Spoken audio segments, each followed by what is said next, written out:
Кога Христијан Мицковски беше избран за председател на ВМРО ДПМН, Игор Јанушев беше генерален секретар на ВМРО ДПМН.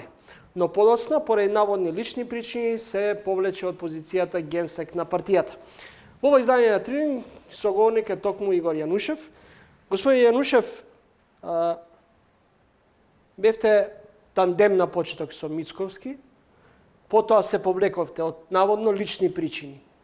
Дали денеска Јанушев е сива еминенција во партијата или се уште се слуша гласот на новото раководство на партијата?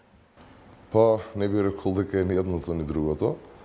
Од дете сум во партијата, сум ги поминал речиси сите скалила и многу различни функции во партијата и секогаш ќе бидам тука како за партијата, така и за државата кога некој ќе процени дека сум потребен.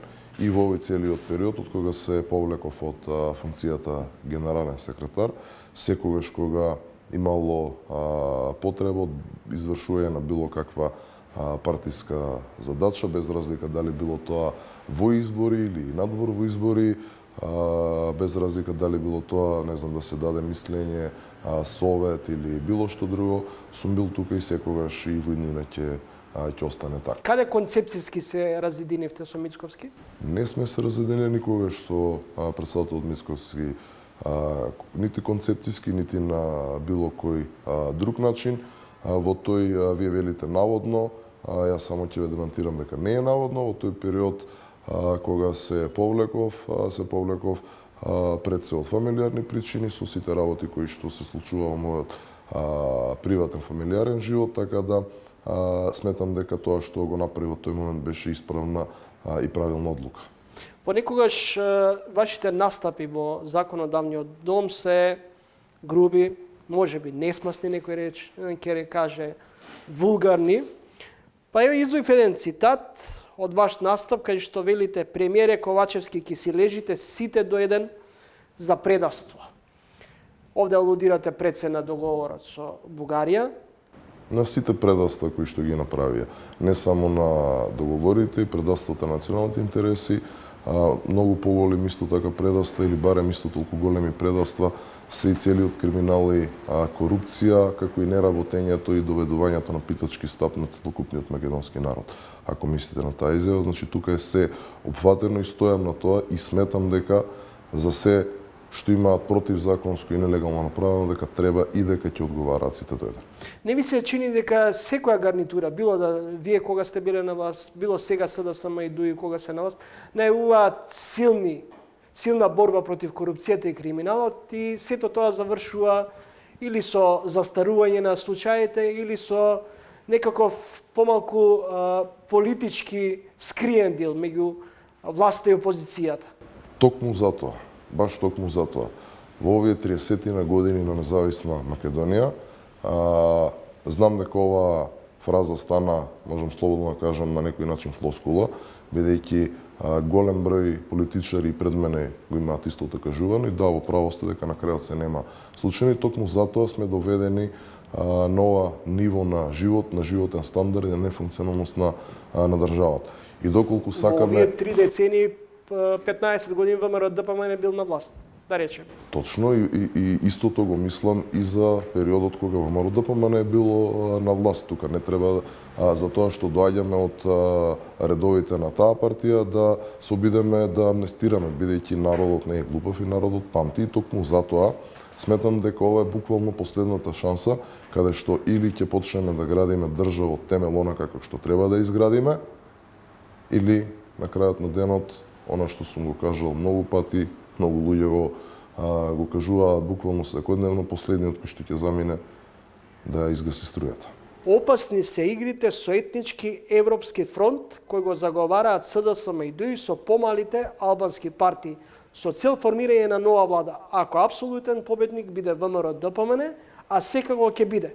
Таквите игри може да го запалат бурето барут, оцени председателот на партијата Мицковски во интервју за телевизија 24. Дали вие со всушност ја заплашувате јавноста за можни нови црни сценарија од типот на крвавиот четврток? Не знам зошто се обидуваме на таа воденица да го однесеме кажаното. Дали има поголемо заплашување од секојдневните убиства, пукања, криминал, грозоморните убиства и киднапирања, пукањата по трговски центри, палењето на автомобили, пукањето по хотели, познати хотели низ градов. Значи, Скопје и цела Македонија е станато див запад. Има ли поголемо заплашување? И тоа внимавајте. Од кого? Од оние кои што себе се нарекуваат дека се за ЕУ, Европски фронт, емо, значи, ако се тоа тие вредности, очигледно различно ги перцепираме ЕУ вредностите.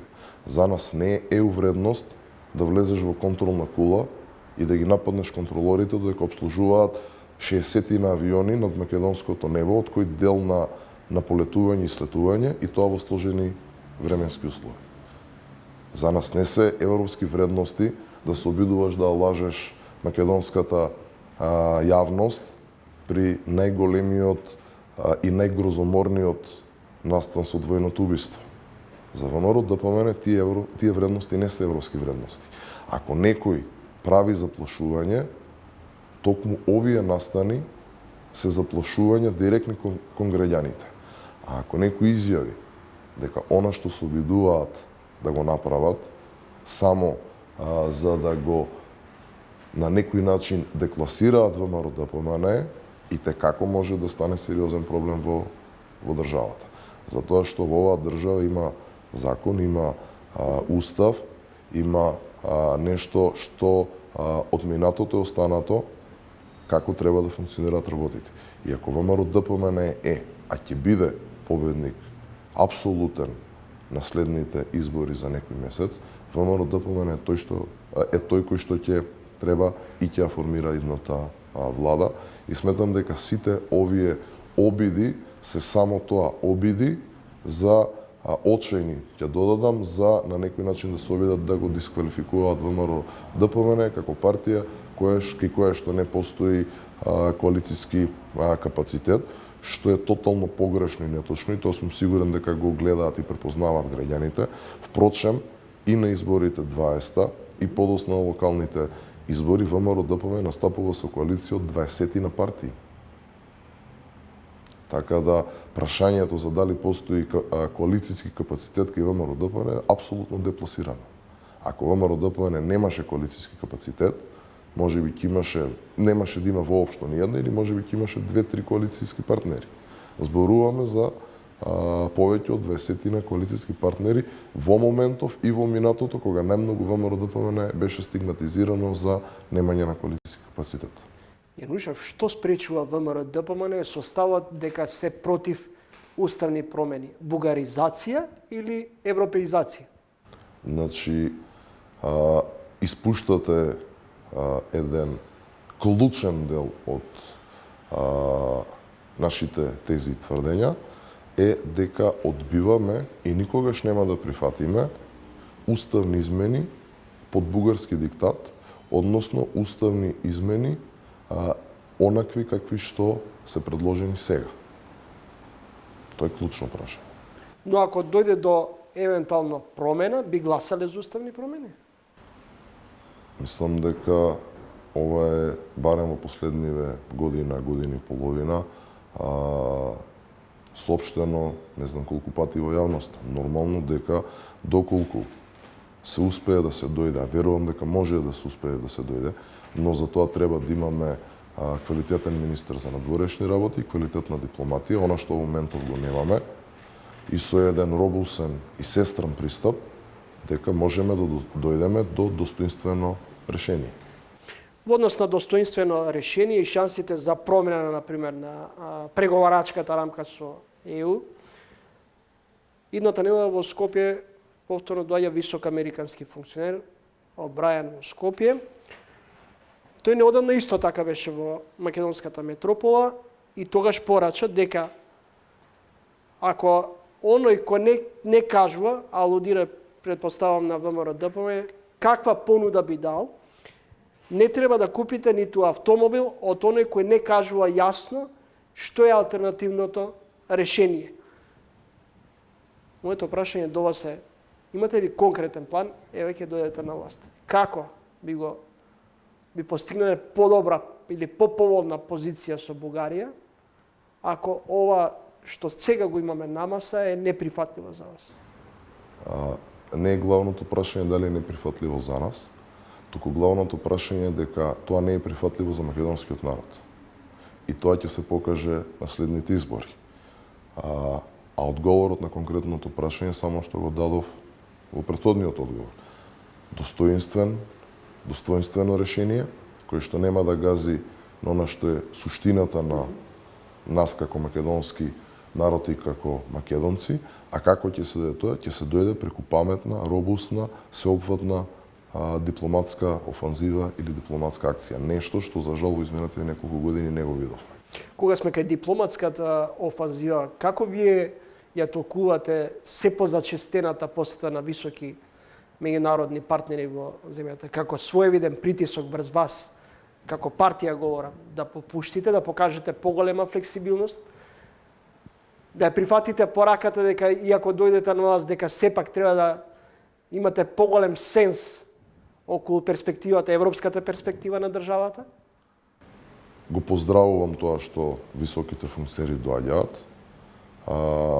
Впрочем и секогаш кога се тука се среќаваат со представници на нашата партија и секогаш тие средби поминуваат во една пријателска атмосфера.